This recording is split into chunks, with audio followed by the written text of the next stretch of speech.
Question: are the chronically ill more spiritually awake or aware?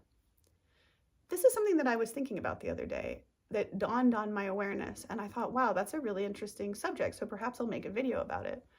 Don't really know why it arose in my mind. I found myself thinking, well, one, that through my life I've encountered a fair number of chronically ill people. And I was one at a point. And so what I was thinking about, interestingly, because my journey of health led me to spirituality, and that's been a whole really fascinating unfolding. And I found myself wondering if I know it's not only my experience, but I wonder how common it is for people who are chronically ill to almost say be on an accelerated spiritual path.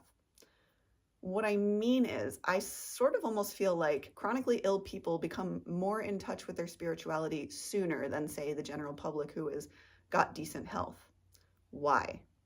My theory, and it is just my theory is that because of the fact that chronically ill folks have to, well, we get to address our bodies in a very, very literal, very kind of like almost looking at a car kind of a way, in so far as if you become chronically ill, you usually have to address your whole body's systems. So probably for the first time in most of our lives, that's when we really learn about our bodies, because sadly in the school system, we are just not adequately educated about how our human bodies work, the right fuel for it, and all of that sort of stuff. And what I've noticed, I think, so far is that the chronically ill people that I know have been like fast-paced into spirituality because they had to become intimately familiar with their body in order to work with their body better. And it seems like as a byproduct of that, they, as did I, found and became a part of the spiritual world. It's almost as if in order to heal from a chronic illness, one gets the invitation to learn intimately about how to work with your body. And it's an invitation, which I put that out there that way because obviously some people, they get sick and I don't know what words to use exactly. They can't find the positivity or the mental place or whatever it is to get themselves to where their specific body needs to be, that they can actually heal. And unfortunately, we may lose some of those people. On the other side of the spectrum is people who get sick and they take the reins instead and they say, you know what, these are people who beat the big C and things like that, and other major illnesses.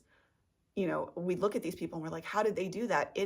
Sounds way oversimplified. A lot of it is positive mental attitude, and a lot of it is things that likely you learn through spirituality, through just dealing with it. And there's one thing I wanted to share about this that I find just interesting about if you were to become ill, like to that extent, which is that there's this strange, I don't know if paradox is the right word, that happens when you get chronically ill like that. If you decide to onboard taking on your health and getting that back, the journey of doing so is so tiring. And I don't say that lightly. What I mean is, if you really take it on board, it might take you needing to do something like juicing for a long period of time.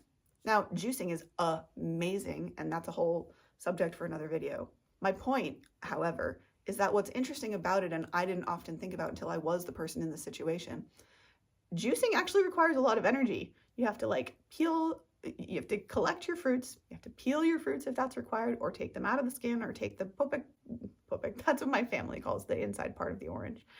Anyway, I just, take the bits that aren't meant to be in a squeezed juice out and things like that. So it's kind of labor intensive. And what used to make me not laugh, because I wasn't finding it funny when I was ill, kind of laugh in retrospect, but is that, and maybe I'll write a whole friggin' book about it. When you endeavor upon your health journey, it's really a full-time job, which I guess paradoxical, I thought part of it was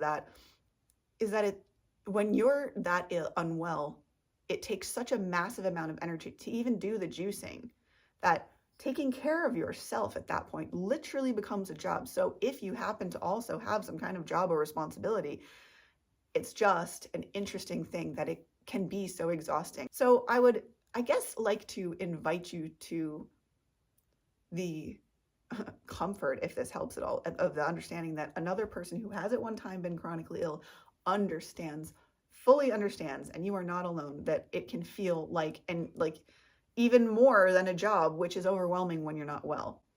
And getting well, it's a huge undertaking, and you can do it. I do want you to understand that it can be done.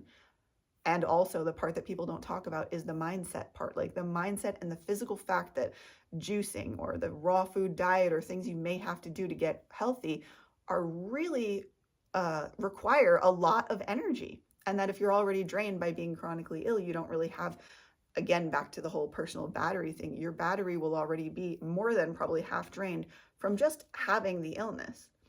So I wanted to share that little tidbit about a part of my life at one point, and also perhaps to give a little hope to some of those of you who might be out there struggling chronically ill, to know that A, there's a way to come out, and two, that gosh, if anybody hasn't understood you before, I understand that getting well can be a full-time job. So all of it to say that I believe that because of the fact that chronically ill people go through in a, perhaps let's say they go through an accelerated journey with understanding and working with their body, that they become, I think, more spiritually aware sooner than most. We get really no choice if we want life, if we want to live and to be well. And it sounds like I'm being really intense saying that. At the end of the day, a lot of it comes down to your will to live or not. And I don't say that lightly either, because I've been in places where my psyche wouldn't have been able to handle that at the same time as the chronic illness. So anyway, know that if you have had or have chronic illness, that you're a effing spiritual warrior, and you're a bad but mama jama. I mean this, I'm serious. And especially if you're doing these things and really walking your path to get well, I bow to you, and I'm so proud of you for continuing to walk that walk, because I know also that the majority of the population isn't walking the walk. It's not like there's one walk, but the walk of health, And I know that this is a little bit off of my normal thing. I wanted to mention the Kickstarter of someone who I decided to become a part of the Kickstarter for, because their book is awesome. It's called The Last Self-Help Book. It's written by a guy named Sammy Vanek. I'm not sure if I'm pronouncing it right. He's also a YouTuber. Perhaps I will link him down somewhere, or up here or there, or wherever it goes. So that if you wish, you can support this if it calls to you. He wrote a book. He channeled a book in the woods in 7 days. He wrote this and he's putting it out, and there's a fund to get it out there. And I really do believe in the project, because I know it sounds a little bit pompous, but I really do believe that we've had kind of enough self-help books. We don't necessarily need more self-help books now in this day and age. What we need is like the implementation, or just to go back out and reconnect with nature. So at any rate, perhaps I will link his channel below so that you can go and check out. In his his most recent video, I think probably would have a link to the Kickstarter, and you can read about the book, decide if you want to support that. I would highly encourage you, because I think he's a really cool, really fun guy, and there's a lot of wisdom in the book. And you also may be intrigued by the fact that, as I was, that it was titled The Last Self-Help Book. I think some part of me really loves that, because I feel almost as though there's too many self-help books. We don't need another self-help book. We need connection. We don't need to be going it alone. We need connection. We need each other. This is the new world that we're building, is where we allow that beautiful, blessed connection that we have between each other. This is the time to come together. It's not the time to, think you can do it solo. This is the time where we join hands and we do things together, and we support each other as humans, or as whoever other beings may be here supporting us. So I hope that's given you a little bit to think about when you're not other than thinking about things. I hope you quiet your mind and get some peace, and know that I send you so much love. I hope you've had a beautiful, blessed day, whether you're seeing me here in the morning or in the evening for you.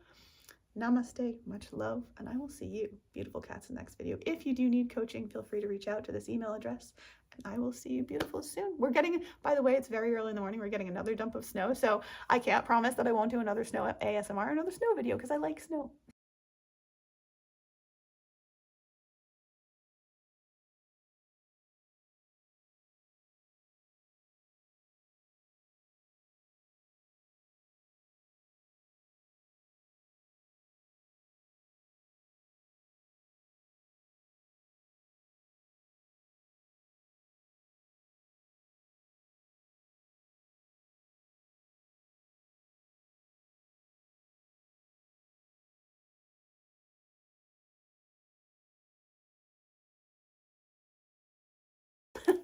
So namaste, much love. I will see you cats in the next one.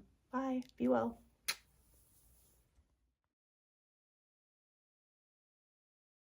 A friend. This person doesn't even know me. The last health, I can't even say it.